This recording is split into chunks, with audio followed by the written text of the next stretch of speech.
Shalom. Kita harus menjadi perkasa dalam Tuhan, jadi kuat. Dan saya kira semua kita pernah diprovokasi. Ya mungkin difitnah, mungkin dikata-katai, supaya kita jadi lemah. Nah, bagaimana supaya kita tetap kuat? Hari ini saya memberikan tema cakap menghadapi provokasi. Tidak dapat tidak, walaupun engkau benar, engkau pasti kena provokasi. Yesus saja yang 100% benar, tetap diprovokasi. Ya, saudaraku, inilah dunia, itulah si jahat. Tapi dalam 1 Korintus 13 ayat 5 mengatakan kasih tidak pemarah. Dalam bahasa Inggris katakan charity is not easily provoked. Ya, kasih agape tidak mudah diprovokasi. Nah, karena itu kalau saudara ingin mempunyai hidup yang kuat, engkau harus punya kasih. Kasih ilahi, bukan kasih biasa, tapi kasih ilahi. Nah, bagaimana supaya kita ini tidak mudah diprovokasi? Ini caranya. Jadi tujuan khotbah ini adalah saudara fokus kepada Tuhan. Siapa itu Tuhan? Tuhan adalah pembelamu, penjagamu yang tidak pernah tidur, penyelamatmu. Karena itu kita mesti punya fokus, jangan beranjak. Kadang-kadang fokus kita justru pada orang yang menyakiti hati kita. Salah besar. Dan sudah ingat terus orang itu kurang ajar itu. Orang itu waduh aku benci ya, aku benci. Nah, kalau Anda begitu pasti kalah. Pasti dia sehat, Anda yang sakit. Kadang-kadang orang benar itu bisa sakit karena sakit hati. Padahal Tuhan berkata apa? Ampuni. Nah, jadi fokus kita jangan kepada orang yang memprovokasi kita. Ya, ini saya pesan supaya nanti jangan saudara mengalami sakit. Ini sakit, itu stres dan sebagainya. Kenapa bisa begitu? Anak-anak muda sekarang bisa kena sakit. Bahkan sakit yang berat, cancer. Kok bisa ya? Kenapa? Hati. Hati ini loh, kecewa, jengkel, marah. Kenapa? Ya, temanku begitu. Kenapa? Papaku begitu. Kenapa mertuaku begitu? Waduh. Ya, jangan. Mari kita mau belajar dari Alkitab. Alkitab itu adalah Alkitab yang diinspirasikan oleh Allah, Sang Pencipta. Pasti benar. Pasti tidak ada yang salah. Karena itu mari kita mau belajar dari Tuhan, Sang Pencipta. Begini loh caranya. Kalau Anda mau kuat menghadapi provokasi. Tidak dapat tidak, Kita punya presiden hebat enggak? Hebat. Diprovokasi enggak? Iya juga. Sehebat-hebatnya siapa?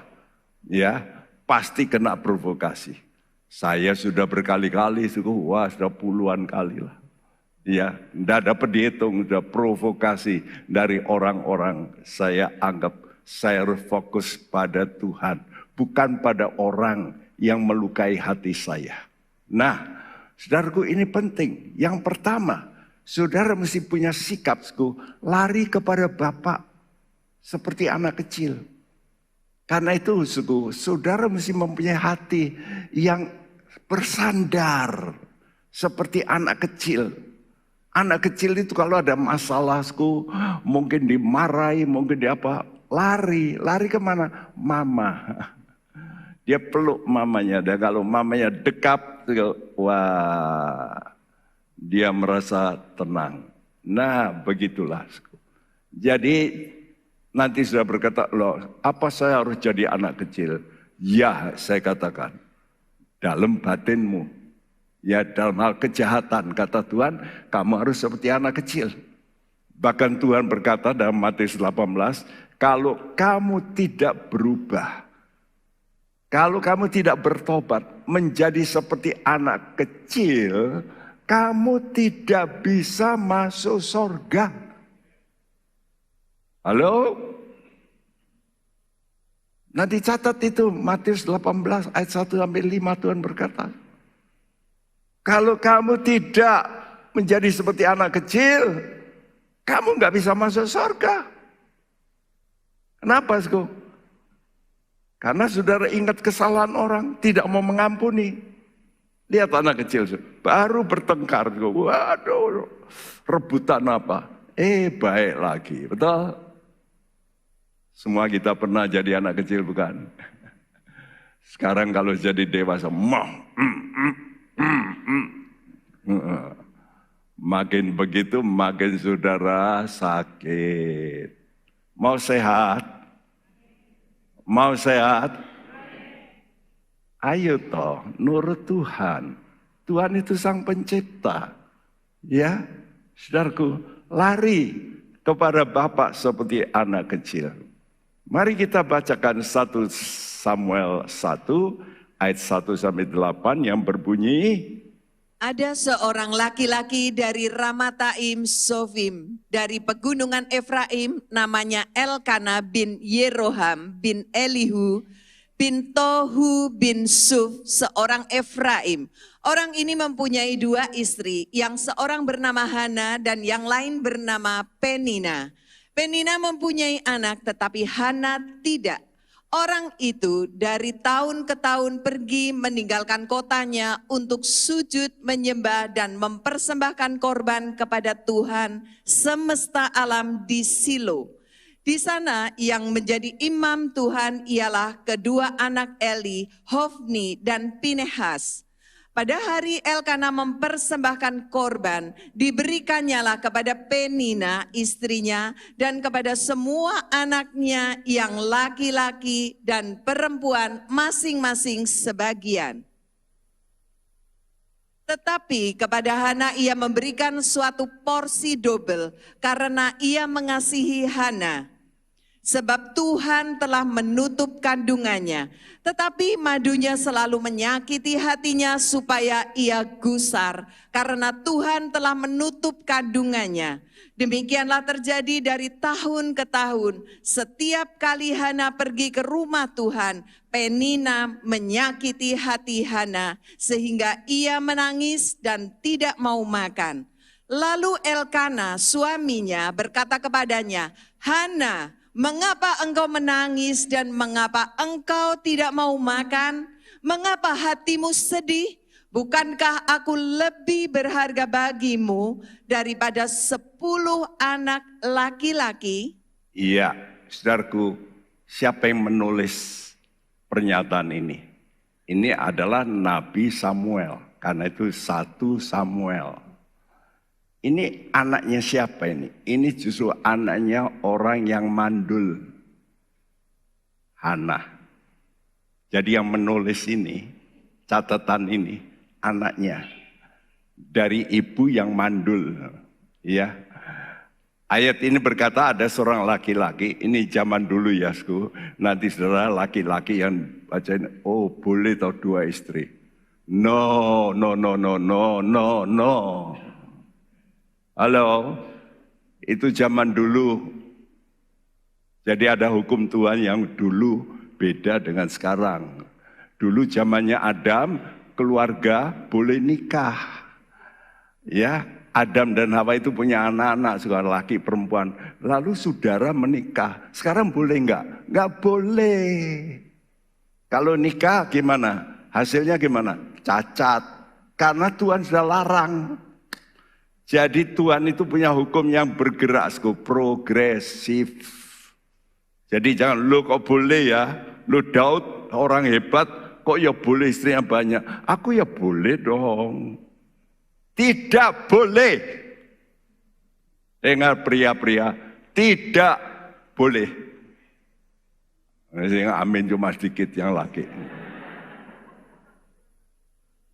Mesti yang perempuan berkata, amin. Benar nggak, saudara? Tidak boleh, ya. Begitu juga perempuan nggak boleh punya banyak laki. Saudaraku, apa yang hebat dari Elkanah? Orang ini dikatakan sujud menyembah, mempersembahkan kepada Tuhan semesta alam. Nah, ini kata-kata yang pertama, ungkapan Tuhan semesta alam ditulis oleh seorang nabi Samuel, anak dari Hana. Dia menuliskan Tuhan semesta alam. Kenapa? Karena ibunya berdoa kepada Tuhan semesta alam. Wow, ya, saudaraku, dikatakan walaupun dia punya istri ini mandul, dan dia nangis istrinya karena terus diprovokasi oleh madunya, yaitu istri yang kedua itu, karena istri kedua punya anak. Zaman dulu kalau tidak punya anak itu malunya bukan main. Karena nggak bisa menurunkan anak. Apalagi seorang raja. Kalau orang istri tidak punya anak, bisa di get out, pecat. Karena dia butuh namanya pengganti raja. Ya, saudara. Jadi di sini Hana diberikan satu porsi double. Ini bahasa Indonesia saya ganti karena ada kesalahan di situ.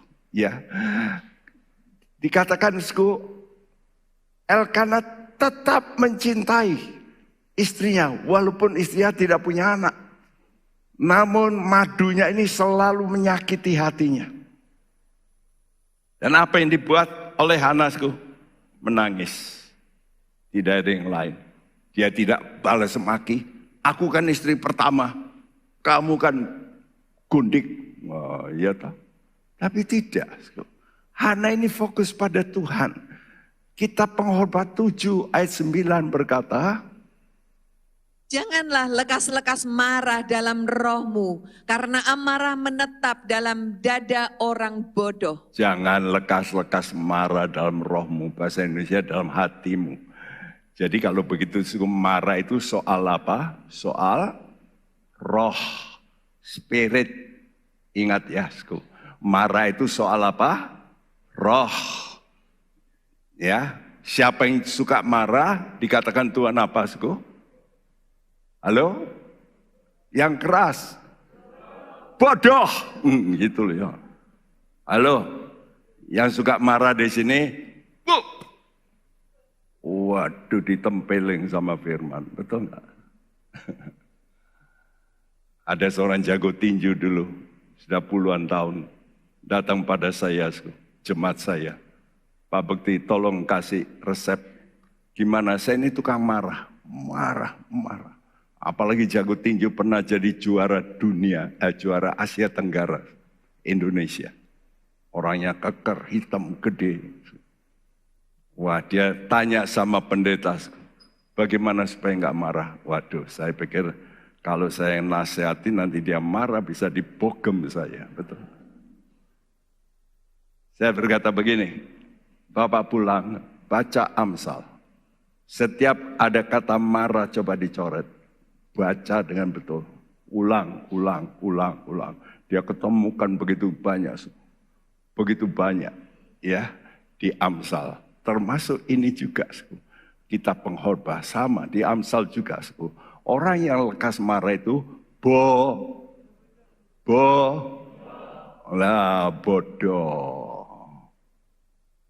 Seminggu kemudian dia datang pada saya, dia berkata, jadi saya ini bodoh Pak. Wah, Tuhan lo yang ngomong, saya berkata bukan saya. Dia nangis, bertobat. Membuat surat cinta pertama setelah nikah pada istrinya. Istrinya nangis. Kok bisa suamiku berubah? Firman Tuhan berkuasa mengubah hati orang. Karena itu kalau seorang itu marah dalam roh, kenapa? Karena provokasi. Karena provokasi ini dibuat apa? Ya, dikatakan rivalnya, madunya bahasa Indonesia, maksudnya rivalnya selalu menyakiti hatinya supaya gusar. Nah kata gusar ini ra'am, ya tremble, artinya gemetar, ya orang kalau ngamuk itu kan terus ada rasa getaran. Dan kata ini juga berkata jatuh tiba-tiba. Nah hati-hati. Kalau sudah marah lalu bisa kenapa? Stroke. Jemaat kita ini tidak punya darah tinggi. Waktu dia bel-bel, waktu dia sakit di rumah sakit, suster nggak datang-datang, dia marah, dia marah, gerak, stroke. Waduh, masuk rumah sakit nggak punya darah tinggi, tapi marah, lalu stroke di rumah sakit. Ini saya ngomong ini kejadian loh. Hati-hati ya marah-marah. Karena Kain itu marah, kata Tuhan awas, iblis ngintip. Ya, begitu kamu marah, itu adalah celah paling mudah untuk iblis masuk dalam dirimu. Iblis berikan apa? Panah, anak panah, berapi. Karena itu kalau saudara marah, hatimu jadi apa? Panas. Ditensi, panas enggak? Enggak. Tapi hatinya panas. Wah, tak datangi orang itu. Tak panggil ya, debt collector. Nah, kan gitu ya. Marah jengkel. Nanti bisa stroke. Ya, jatuh tiba-tiba. Nah, kalau ada anak panah si jahat, apa yang kita harus jaga? Pasang perisai. Kata Tuhan, perisai iman. Nah, hati saudara yang gambar hati itu tidak akan kena panas karena perisainya jadi tameng. Apa itu tameng kita? Iman, percaya perkataan Tuhan. Ya, percaya apa? Percaya kalau Anda menghadapi provokasi seperti ini, ya. Hana di depan dan itu Penina, dengan anak-anaknya, Penina ngejek gitu ya, ketawa, nggak punya anak. Ya, menghadapi provokasi, Hana mengambil tindakan tepat apa, tidak mau balas dengan caci maki. Nah. Halo, jemaat Tuhan, kalau ada orang mencaci Anda, mesti apa? Shut your mouth. Seperti Yesus dikatakan apa? Yesus seperti domba yang keluh, bisu. Ngomong yang jelek tentang saya. Orang Jawa bilang apa? Meneng wae. Itu resep yang baik. Makin menang, makin diam, musuhmu makin ngamuk. Benar? Ya biarin dia ngamuk. Ya tak? Saudara jangan ngamuk. Jadi diam aja. Ya. Jadi saudara mesti lapor. Kalau ada masalah begini, laporlah kepada pembelamu. Pembela yang agung, curahkanlah isi hatimu. Tadi katakan, Hana ini menangis mencurahkan isi hatinya. Seperti apa? Seperti anak kecil. Nah, jadi kalau saudara menghadapi musuh seperti ini, jangan mukanya itu diingat-ingat. Nah inilah, mukanya ditutupi aja dengan mukanya Tuhan Yesus. Amin. Jadi saudara fokus pada Tuhan pembelamu, ya. Jadi Hana beribadah dengan fokus kepada Tuhan sebagai pembela, tempat mengadu, ya. Kalau di dunia ke pengadilan, ke polisi, tapi biasanya jadi masalah tambah. Tapi kalau datang pada Tuhan, pasti Tuhan pembela orang benar. Amin. Jadi saudara jangan ingat orang itu, wajahnya orang itu. Nah ini banyak orang keliru di sini. Ingat dia itu nyakiti hatiku itu utangnya belum bayar itu. Waduh. Terus lihat dia, siapa yang sakit? Yang ngutangi yang sakit. Yang utang seneng-seneng terjadi. Saudaraku, mengapa kita mau begitu? Ya, saudara, menjadi pertanyaan, kemana Anda lari? Kalau Anda dibully, diprovokasi. Cara terbaik, ya seperti anak ini. Kalau dilawan sama kakaknya, dimarahi, kemana? Mama! Betul tidak? Pokoknya dia lari kepada mama sambil apa? Menangis, pasti menangis. Halo, ada di sini anak dulu. Dulu Anda menjadi anak bukan? Tidak pernah nangis. Kalau tidak pernah nangis ya bukan anak. Ya. Semua kita dulu jagonya jago nangis. Loh, habis nangis terus apa? Tidur. Tidurnya apa? Pulas. Tapi kalau saudara ingat-ingat kesalahan orang, tidurnya gimana? Blak, blak, blak. Kurang ajar itu. Kurang ajar itu. Kok belum bayar itu. Gak bisa tidur. Gantilah, ganti. Ya, ganti cara menanggapi. Menangis itu cara ampuh untuk meluapkan emosi. Ya, semua orang punya emosi.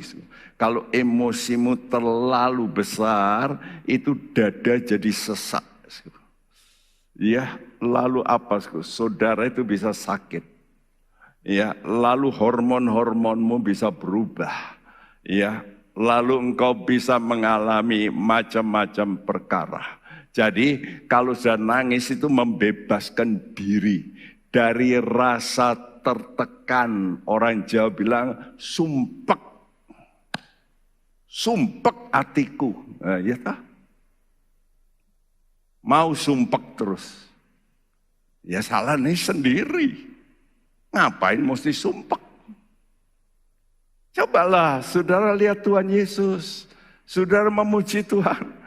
Aku disakiti. Haleluya. Puji Tuhan, ada mahkota di balik itu. Ya. Dan kalau saudara nangis, sudah tidak melukai orang lain. Enggak. Ya, dan ini dilakukan oleh Hana. Saudaraku, air mata saudara itu cara detox. Coba dites. Air mata saudara itu racun. Karena itu abenetes jangan di...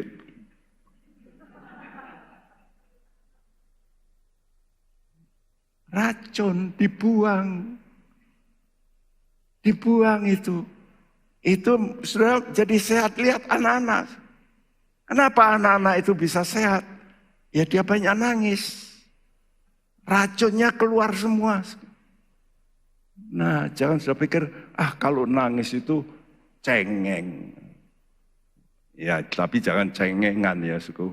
Dimarahi sedikit nangis. Nangisnya sama Tuhan, jangan di depan orang yang marahi saudara. Lapor sama Tuhan dan sudah nangis. Ini yang pertama, lari kepada Bapa. Kedua, beribadalah kepada Bapa dengan benar. Ya, dengan benar. Nah, saudaraku, saya tidak bacakan semua, hanya yang huruf besar saja, yang kecil nggak usah dibaca, tolong dibacakan yang besar-besar saja hurufnya. Pada suatu kali setelah mereka habis makan dan minum di Silo, berdirilah Hana, sedang Imam Eli duduk di kursi dekat tiang pintu bait suci Tuhan. Dan dengan pedih ia berdoa kepada Tuhan sambil menangis terseduh-seduh. Kemudian bernasarlah ia, katanya, Tuhan semesta alam. Lihat, ini kata pertama kata Tuhan semesta alam dicatat di Alkitab. Dan sebelumnya tidak pernah. Kali ini saja. Ya. Jadi ini jelasku sesuatu yang Tuhan beri pada Hana. Dia bisa ngomong Tuhan semesta alam. Tadi dicatat oleh Samuel dalam ayat yang sebelumnya. Tapi itu anaknya. Tapi yang pertama bisa ngomong Tuhan semesta alam itu Hana. Jadi Hana ini mendapat wahyu dari Tuhan. Ya, dan ayat 12 katakan perempuan itu terus menerus berdoa. Dari yang literal katakan she multiplied crying. Jadi nangisnya itu ditambah.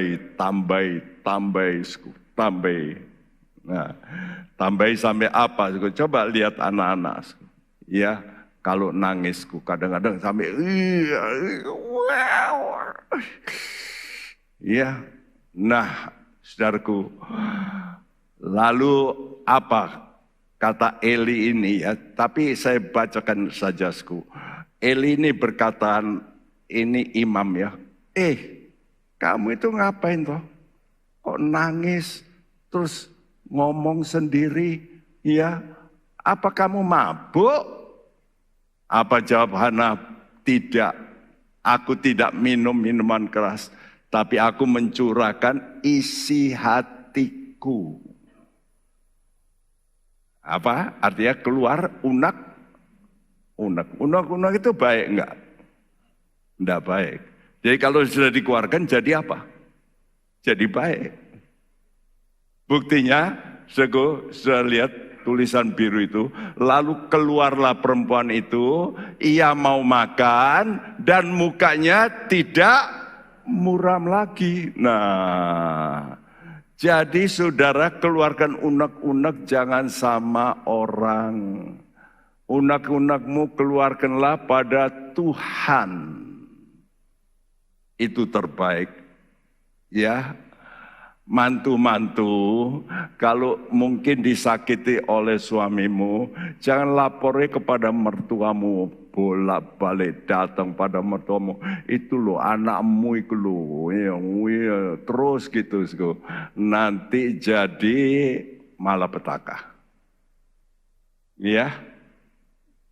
Jadi kalau sudah nikah, ya sudah bertengkar di kamar aja, perang di situ. Amin. Jangan keluar rumah. Halo, laki-laki, jangan keluar rumah. Ya, walaupun istrimu cerewet, apa kata Tuhan dalam Amsal? Ya, lebih baik aku duduk di mana? Sotoh rumah. Tapi masih di dalam rumah. Jadi jangan keluar terus pergi ke night club. Seneng enggak? Seneng. Ada wanita penghibur dan pengerot. Halo. Hati-hati ya laki-laki kalau sudah nikah. Kalau lagi cekcok, jangan sekali-kali keluar rumah. Nanti ketemu apa? Ketemu kupu-kupu. Ketemu apa? Wewe gombel. Setan. Cobalah, sudah datang pada Yesus. Laki-laki jangan malu nangis pada Tuhan. Kalau ada masalah, jangan tunjukkan engkau itu, waduh, bisa pukul istri. Coba nangis sama Tuhan. Tuhan kau begini ya Tuhan. Tolong keluargaku. Nah ini cara yang benar. Yang pertama, curahkan kepahitan jiwamu kepada Tuhan dalam doa. Seperti Mazmur 55 ayat 23. Serahkanlah khawatirmu kepada Tuhan, maka Ia akan memelihara engkau. Tidak untuk selama-lamanya dibiarkannya orang benar itu goyah. Guys, thy burden upon the Lord. Buanglah bebanmu kepada Tuhan. Nah, ini disuruh kok, ini perintah loh. Jadi kalau sudah mempunyai beban, tekanan, buanglah pada Tuhan. Tuhan mau terima. Dahsyat Tuhan kita. Ya, dia mau. Ya. Jadi kepahitan hatimu, engkau curahkanlah pada Tuhan.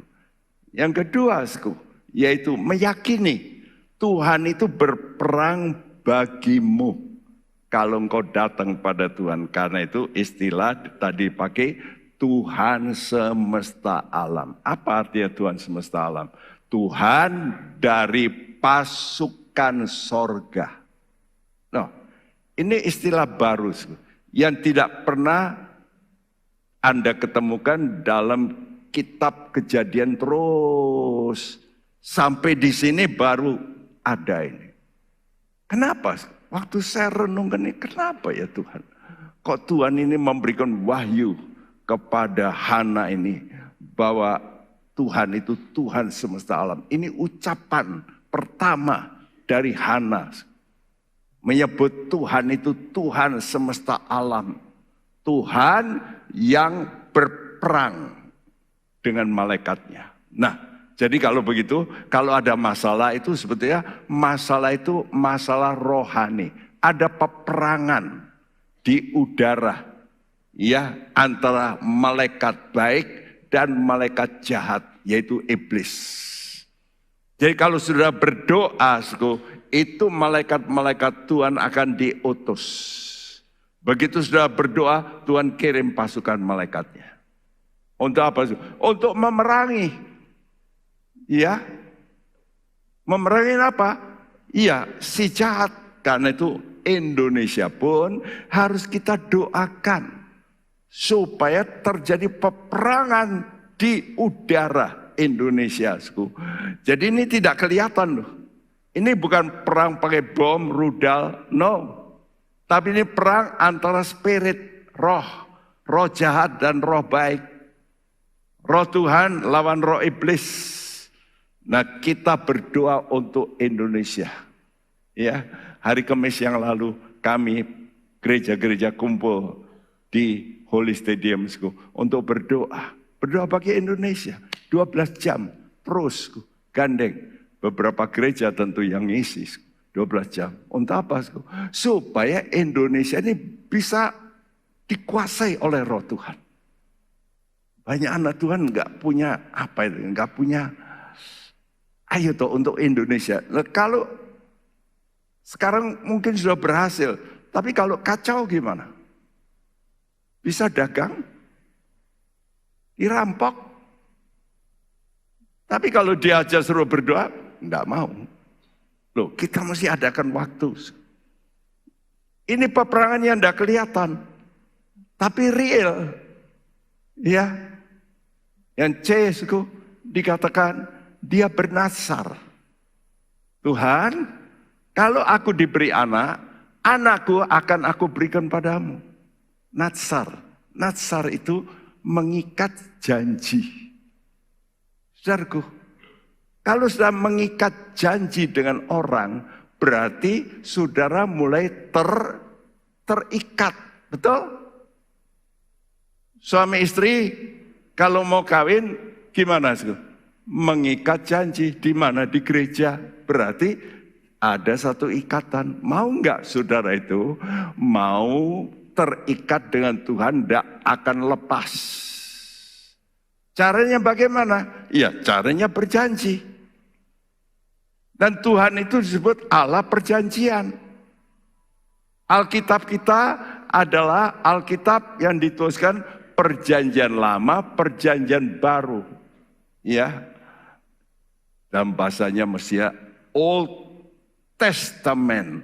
Testament itu apa? Di dalam testamen ada apa? Warisan. Jadi saudara nanti bisa mewarisi janji-janji Allah. Amin.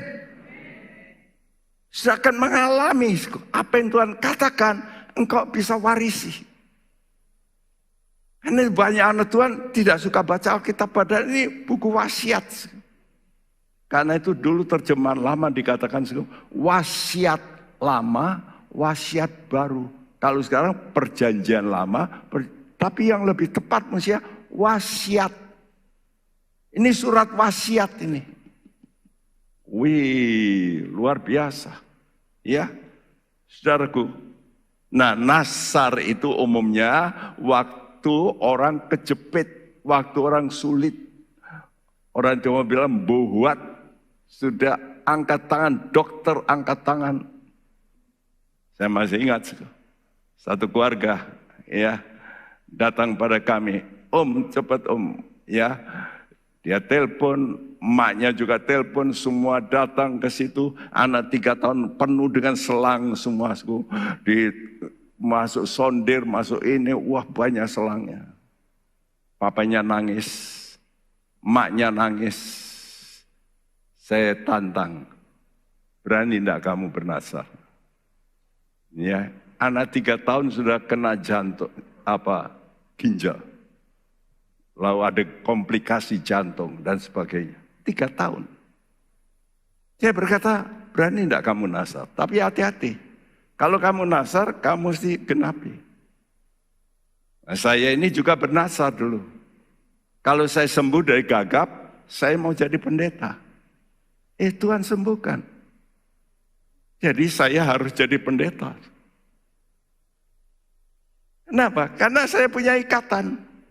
Nah, waktu saya sembuh, setelah itu masih belum mau. Tuhan kasih mimpi. Ya, mimpi itu bisa mengikatkan saya. Pagi-pagi saya buka Alkitab. Loh, ini ayatnya. Kalau sudah bernasar, jangan tanya-tanya lagi, kata Tuhan. Genapi. Ya, biasanya kita begitu, ya mau ndak didoakan, tapi begini, ya. Setelah lepas, enggak. Itulah manusia. Genapi. Ya, Bapak itu berkata, baik Pak Bekti, saya genapi. Saya akan belajar untuk berdoa pagi. Nah, sejak anaknya sembuh, setelah kami doakan sembuh, dia doa pagi. Lalu pindah ke Salatiga. Halo, hari ini Anda kalau di Salatiga mendengar khotbah saya streaming, ingat-ingat ya janjimu harus digenapi terus. Jadi Anda yang janji sama Tuhan hati-hati, sudah janji sama yang maha kuasa. Ya, genapi. Nah, kalau sudah mau bernasar, itu artinya mau terikat terus dalam persekutuan dengan Tuhan. Dan apa yang dilakukan oleh Hanasku, dia terus berdoa dengan iman. Dikatakan tadi terus menerus. Tapi dalam bahasa lain katakan, she multiplied praying. Jadi doanya itu ditambah, tambah gencar. Sampai apa? Sampai hatinya ini bisa plong. Tadi katakan, lalu mukanya tidak muram lagi. Aku punya Tuhan. Aku punya Tuhan yang besar. Amin. Anda punya Tuhan yang besar, yang menggenapi janji. Ya, syukur. Tapi ini yang paling hebat. Saya belum pernah mengupas ini. Tapi waktu saya perhatikan, hebat ya Hana ini. Hebatnya apa? Dia mau tetap mau kumpul bersama Penina. Wah, saya melihat di gereja aja kalau ada bentrokan. Dulu kumpul duduknya bersama. Sekarang milih sana sama sana. Nah, saya kan hamba Tuhan lihat. Oh. Kenapa sih? Syong. Lihat mukanya apa? Sebel. Boleh enggak? Nah, ini loh. Ini hebatnya Hana. Tetap menghormati Bapak dalam kebersamaan ibadah. Halo? Bahkan dulu ada yang komplain sama saya, Pak Bekti, kalau Pak Bekti buat orang itu nyanyi, masih nyanyi, aku keluar dari gereja ini. Loh, ya apa tuh? Nah dia masih gini sama aku. Pokoknya kalau dia nyanyi sebel aku enggak mau ke gereja. Apa saya nuruti? Loh, berdamailah kata Tuhan, betul? Kalau ada cuan, enggak mau ngomong sama saya. Tapi kalau ada kerugian, lapor Pak Bekti. Biasalah, saya juga tetap mendamaikan, tetap saya mau. Tapi saudara mesti belajar berdamai. Ya, apa yang dilakukan hebat oleh Hana ini, coba 1 Samuel 1 ayat 19-20. Keesokan harinya bangunlah mereka itu pagi-pagi, lalu sujud menyembah di hadapan Tuhan. Kemudian pulanglah mereka ke rumahnya di Rama. Ketika Elkana bersetubuh dengan Hana istrinya, Tuhan ingat kepadanya. Maka setahun kemudian mengandunglah Hana dan melahirkan seorang anak laki-laki. Ia menamai anak itu Samuel, sebab katanya, aku telah memintanya daripada Tuhan. Iya, dia nangis, betul enggak, Sku? Hana ini nangis, kalau orang banyak nangis kan kurang tidur, betul? Sekarang apa dikatakan? Bangunlah mereka. Mereka itu siapa? Semua, satu keluarga. Jadi saya umpamakan Elkana, Bapak Elkana ini seperti pendeta. Pendeta ini punya jemaat. Gitu ya. Ada jemaat yang lama, jemaat yang baru. Kadang-kadang breng. Halo? Ya. Biasanya breng soal apa? Kata-kata, ucapan, soal utang. Sudahlah, itu biasalah terjadi. Tapi saya sebagai hamba Tuhan mesti apa? Menjaga supaya mereka tetap dalam satu kumpulan. Benar enggak? Saudara sebagai mama papa, kalau anakmu berkelahi, terus gimana? Ini bukan anakku. Betul? Salah dong, betul? Tetap anakmu. Halo jemaat Tuhan, tolong bantu saya ya. Kalau Anda ada masalah jangan, mau loh Pak Bekti. Betul loh, memberi ultimatum saya. Kalau Pak Bekti suruh orang itu lagi, saya keluar dari gereja ini. Loh. Waduh. Mestinya apa, mestinya berdamai. Ya, saudara, dikatakan keesokan harinya bangunlah mereka. Lalu apa? Sujud. Nah, bisa enggak orang jengkel terus sujud sama Tuhan, bisa enggak? Enggak bisa. Kenapa bisa Hana? Karena dia berkata, ini bukan urusan dia sama aku. Ini urusan saya serahkan sudah sama Tuhan. Halo, aku bebas. Aku punya Tuhan. Biar dia jadi hakim. Ya, lalu pulanglah mereka. Jadi ndak Hana, wes kamu pergi sama Penina wae. Sembayang situ, aku ngantuk. Begitu? Tidak. Ini loh, saya lihat, hebat Hana ini. Oleh karena dia hebat begitu, maka dikatakan Tuhan ingat kepadanya. Mau diingat Tuhan? Jangan cuma diingat Pak Bekti, nggak ada gunanya. Diingat Tuhan. Kalau sudah hatimu baik, pasti diingat Tuhan. Dan apa yang sudah minta akan diberikan. Karena itu, walaupun disakiti hatiku, Hana tidak ngambek. Tidak mutung. Ini loh, kata-kata saya baca ini bahasa Indonesia. Ternyata saya buka di kamus, ini sudah bahasa Indonesia, ini resmi. Ngambek. itu memang bahasa Indonesia susah cari ya, kata ngambek gitu. Motong, kecewa paling. Tapi nggak pas gitu. Ngambek, motong, nggak mau ibadah. Ibadah bersama loh. Ini yang penting. Karena itu hati Hana ini kenapa bisa begitu? Karena dia menghormati Allah. Dan menghormati siapa? Suaminya. Benar. Kalau dia tidak menghormati, wis kamu itu bojomu. Bukan begitu, dia menghormati suaminya.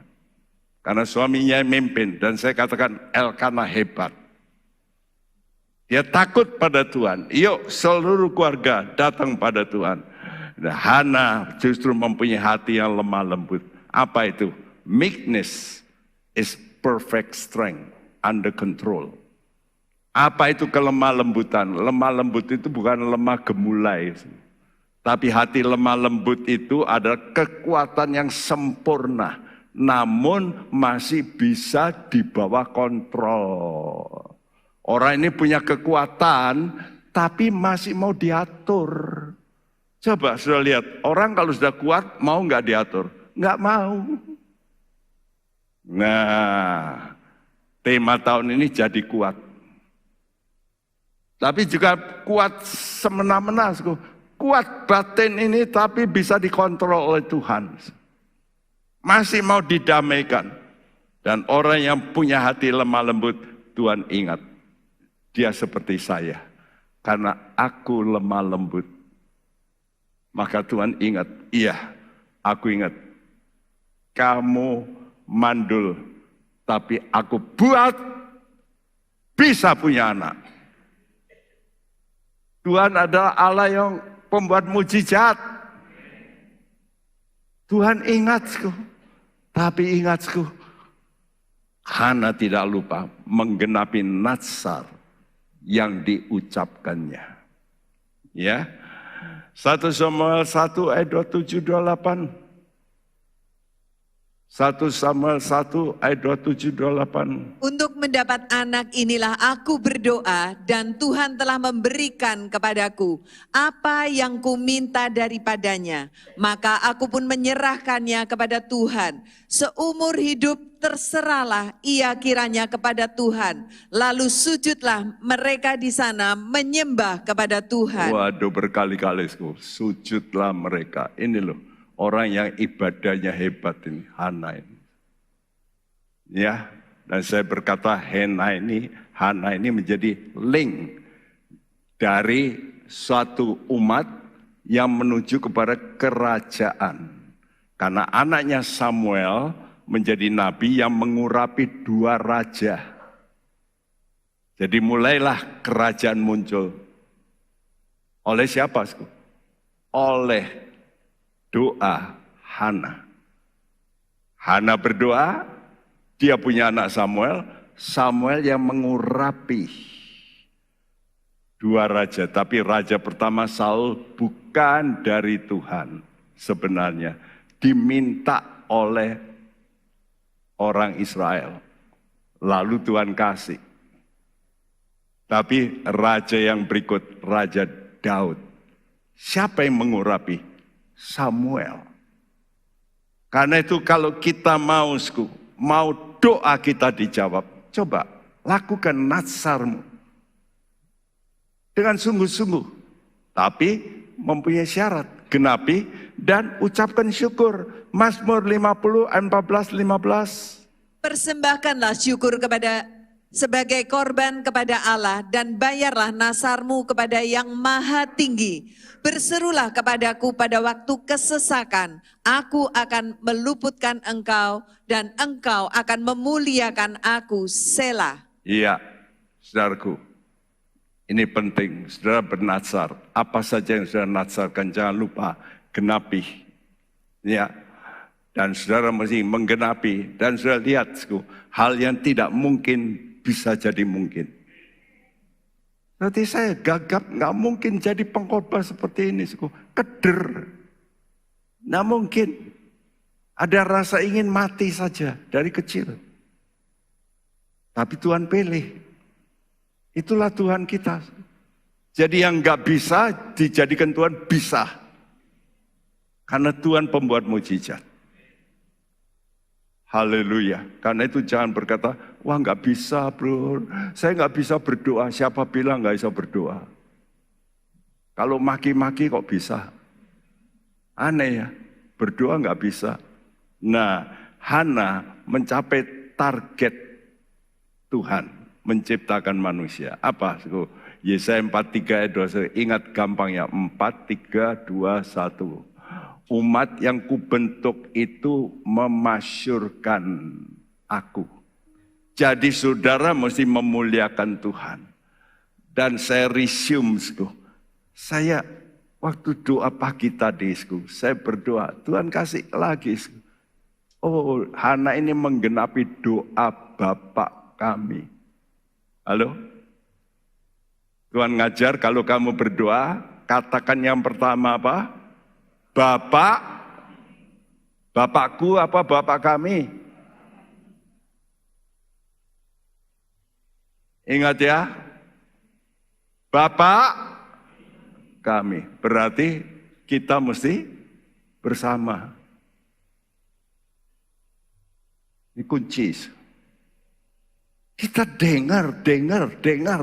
Tapi kadang-kadang hati kita masih nggak mau menamai kami ini loh.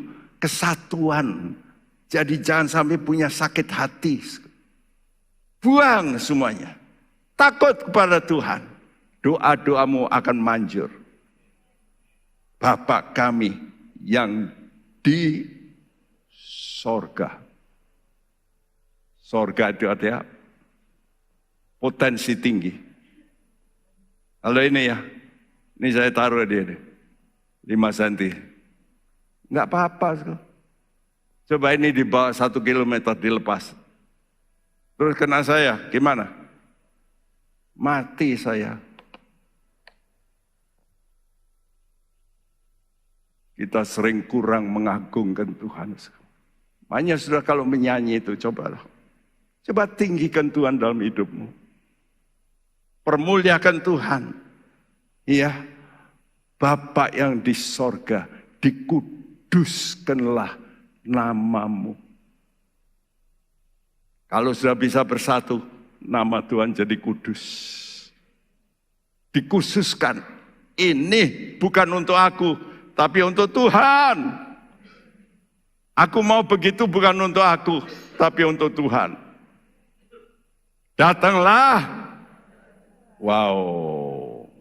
Karena itu, Tuhan semesta alam. Tuhan akan lakukan peperangan. Siapa saja yang melawan engkau. Kalau Tuhan besertamu, siapa lawanmu? Tidak ada. Haleluya.